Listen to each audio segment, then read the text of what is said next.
Radhe Radhe friends, welcome back to our YouTube channel Gyan Kumbh. तो आज का जो हमारा सीरीज़ है वो एक बार फिर से जीएस जीके के इम्पॉर्टेंट क्वेश्चंस हैं। ये सभी एग्ज़ाम के लिए इम्पॉर्टेंट क्वेश्चन है जो डिस्कस करूँगी। पिछले एग्ज़ाम में जो क्वेश्चन रिपीट हो चुके हैं या अगले एग्ज़ाम में आने के चांसेस हैं, ये ऐसे क्वेश्चंस हैं आपके जिससे आपका जीएस और जीके का पोर्शन बहुत ही मजबूत हो जाएगा। और ये सभी प्रतियोगी परीक्षाओं में पूछे जाने वाले प्रश्न हैं कि जैसे एसएससी सीजीएल हो गया, एसएससी जीडी हो गया, या सीएचएल हो गया, यूपीएससी हो गया, एनडीए हो गया, दिल्ली पुलिस हो गया, बीपीएस हो गया, एसेक्टर जो भी आप एग्ज़ाम की प्रिपरेशन कर रहे हैं उन सब के पॉइंट ऑफ व्यू से बहुत ही सेलेक्टेड और इम्पॉर्टेंट क्वेश्चंस हैं। अच्छा, ये क्वेश्चन अगस्त के 2024 में जो भी चीज़ें नए अमेंडमेंट हुए हैं, नई चीज़ें सामने आई हैं, वो सारे क्वेश्चन हैं। तो इस सीरीज़ को मैंने बहुत ज़्यादा ब्रॉड नहीं, ज़्यादा क्वेश्चन नहीं बनाए, सिर्फ मेन क्वेश्चंस बनाए और इनको मैं ब्रीफली भी डिस्कस करूँगी, यानी हर क्वेश्चन के बाद में थोड़ा सा एक्सप्लेन करके आपको समझा दूँगी ताकि आपको समझने में कोई दिक्कत ना हो। चलिए बढ़ते हैं आज के सीरीज़ के पहले क्वेश्चन की तरफ। आज के सीरीज़ का पहला प्रश्न है कि हाल ही में संघ लोक सेवा आयोग यूपीएससी के नए अध्यक्ष के रूप में किसे नियुक्त किया गया है। तो हाल ही में संघ लोक सेवा आयोग यानी यूपीएससी की बात हो रही है। यहाँ ऑप्शन में है सुमन शर्मा, बी ऑप्शन में है प्रीति सूदन, सी ऑप्शन में है प्रदीप कुमार जोशी और डी ऑप्शन में है राजीव नयन। इसका जो राइट आंसर होगा वो हमारा प्रीति सूदन होगा।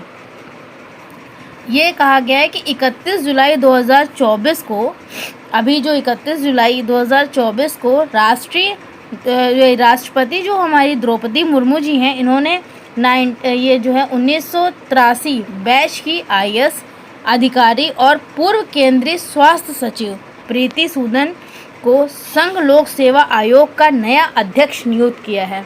अब देखिए, जैसा कि मैंने बताया, थोड़ा सा ब्रीफली डिस्कस किया है कि इनको अब जैसे ये भी पूछा जा सकता है कि कब किया है, तो आप 31 जुलाई 2024 ये आपकी डेट हो गई।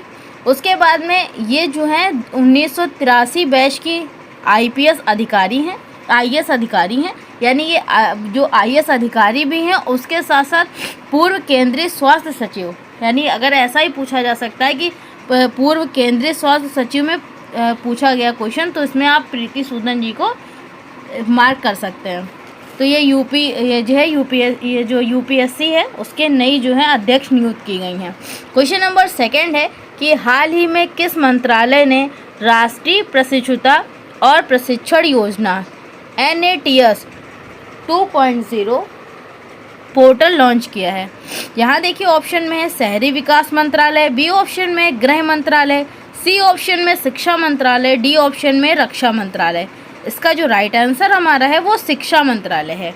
यानी जो शिक्षा मंत्रालय है वो राष्ट्रीय प्रशिक्षुता और प्रशिक्षण योजना ये 2.0 पोर्टल लॉन्च किया है, जिसके तहत प्रत्यक्ष लाभ हस्तांतरण के माध्यम से 100 करोड़ जो है वो वजीफ़ा यानी स्कॉलर वितरित किया जाएगा। 100 करोड़ रुपए का जो स्कॉलर होगा वो वितरित किया जाएगा इस पोर्टल को लॉन्च करने के बाद।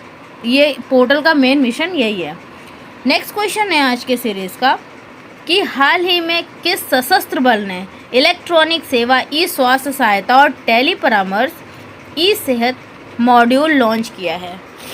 अब सशस्त्र बल के इलेक्ट्रॉनिक सेवा, ई स्वास्थ्य सहायता और टेली परामर्श, यहाँ पे देखिए ऑप्शन दिए गए हैं भारतीय सेना द्वारा, या बी ऑप्शन में भारतीय नौसेना द्वारा, सी ऑप्शन में भारतीय वायुसेना द्वारा, डी ऑप्शन में राष्ट्रीय सुरक्षा गार्ड द्वारा। इसका जो राइट आंसर है वो भारतीय सेना द्वारा है। यानी भारतीय सेना द्वारा ई सेहत मॉड्यूल लॉन्च किया गया है, जिसमें भूतपूर्व सैनिक अंशदायी स्वास्थ्य योजना के लाभार्थियों को घर बैठे ये परामर्श मिल सकेगा। यानी वो घर बैठे टेली परामर्श का जो लाभ है वो उठा पाएंगे। क्वेश्चन नंबर 4 है आज की सीरीज़ का कि जीका वायरस जो समाचारों में देखा गया है किस मच्छर द्वारा फैलता है। ये भी बहुत इंपॉर्टेंट क्वेश्चन है। तो इसके देखिए ऑप्शन है क्यूलेक्स मच्छर द्वारा, या बी ऑप्शन में एडीज मच्छर, सी ऑप्शन में एनोफिलीज मच्छर, डी ऑप्शन में मैंसोनिया मच्छर। इसका जो राइट आंसर हमारा एडीज मच्छर है। यानी भारत के स्वास्थ्य मंत्री ने जीका वायरस रोग के प्रबंधन के लिए एक नई कार्य योजना की घोषणा की है।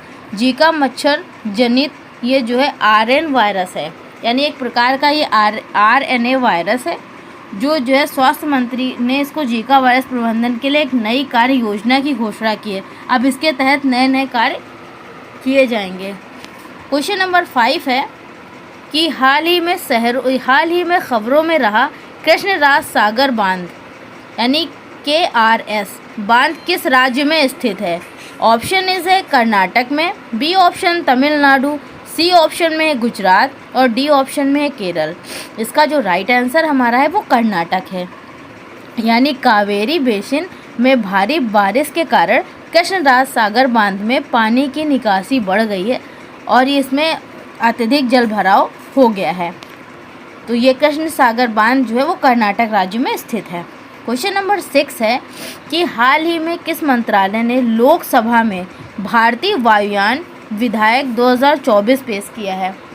यहाँ देखिए ऑप्शन में है गृह मंत्रालय द्वारा, बी ऑप्शन में है नागरिक उन्नयन मंत्रालय द्वारा, सी ऑप्शन में है रक्षा मंत्रालय द्वारा, डी ऑप्शन में है विद्युत मंत्रालय द्वारा। इसका जो राइट आंसर हमारा है वो नागरिक उन्नयन मंत्रालय द्वारा है।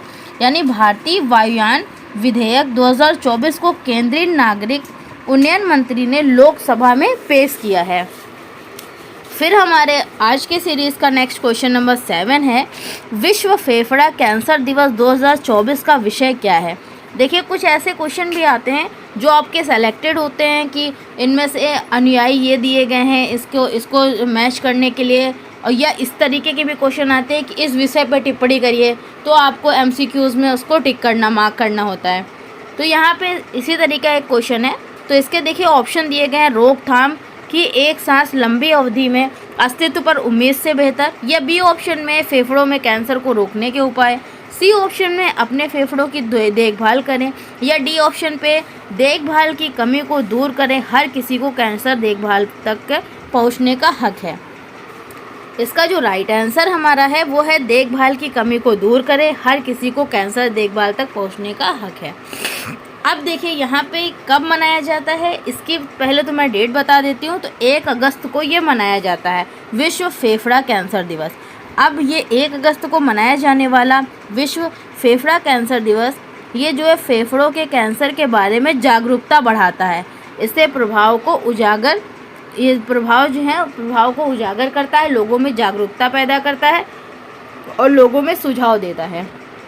फिर क्वेश्चन नंबर 8 है अंशुमान गायकवाड़ जिनका हाल ही में निधन हो गया किस खेल से जुड़े हुए हैं? अब देखिए आपका मतलब नॉलेज होना चाहिए कि आप क्वेश्चन देख करके आपको आंसर का अनुमान होना चाहिए। अगर आपने कहीं से भी, जैसे आप डेली अपडेट रहते हो, GS/GK का पोर्शन ऐसा है कि आप डेली की अपडेटेड चीज़ें न्यूज़पेपर या जो भी चीज़ें हैं उनको आप अगर डेली रिपीट करके अपडेट करके उनको सामने पढ़ते जाओगे, देखते जाओगे, तो कोई भी कुछ ऐसा प्रश्न नहीं है जो कहीं बाहर से आता हो। अब अंशुमान गायकवाड़ किस खेल से संबंधित हैं, इनका निधन कैसे हो गया, ये किस खेल से जुड़े हुए हैं? देखिए ऑप्शन में क्रिकेट से, बी ऑप्शन में फुटबॉल से, सी ऑप्शन में मुक्केबाजी से, डी ऑप्शन में हॉकी से। इसका करेक्ट आंसर जो है हमारा क्रिकेट होगा। पूर्व भारतीय क्रिकेटर अंशुमान गायकवाड़ 71 वर्ष के आयु में इनका कैंसर की लंबी लड़ाई के बाद इनका निधन हो गया है। इन्होंने भारत के लिए 40 टेस्ट मैच और 15 जो है वनडे मैच खेले हैं और उनका करियर 22 साल तक ये क्रिकेट में रहा है। यानी ये इतने फेमस थे, इन्होंने 22 साल तक क्रिकेट में अपना जो है ये टाइम दिया है, अपना करियर स्थल बनाया है। और इनका लेकिन भारी बीमारी के कारण, लंबी बीमारी चलती रही, उसके कारण इनका निधन हो गया है। क्वेश्चन नंबर 9 है आज का कि 2024 पेरिस ओलंपिक के पुरुष एकल टेनिस खिताब के स्वर्ण पदक किसने जीता है? अब पुरुष एकल टेनिस खिताब में स्वर्ण पदक किसने जीता है? Option is Jannik Sinner, B option Novak जोकोविच, C option Carlos Alcaraz, D option Matthew Ebden. इसका जो राइट आंसर हमारा है वो नोवाक जोकोविच है। यानी नोवाक जोकोविच 2024 पेरिस ओलंपिक के पुरुष एकल टेनिस खिताब स्वर्ण पदक के जीता इन्होंने। गोल्डन स्लैब हासिल किया है। इसको करने पे इन्होंने 5वें टेनिस खिलाड़ी, मतलब ये 5वें स्थान के टेनिस के बेस्ट खिलाड़ी बन चुके हैं। क्वेश्चन नंबर लास्ट और 10 आज के सीरीज़ का है कि हर वर्ष किस दिन हिरोशिमा दिवस के रूप में मनाया जाता है। अच्छा, हिरोशिमा क्या है पहले तो ये जानते हैं। चलिए पहले ऑप्शन पढ़ लेते हैं कि 5 अगस्त को, 6 अगस्त को, 7 अगस्त को या 8 अगस्त को।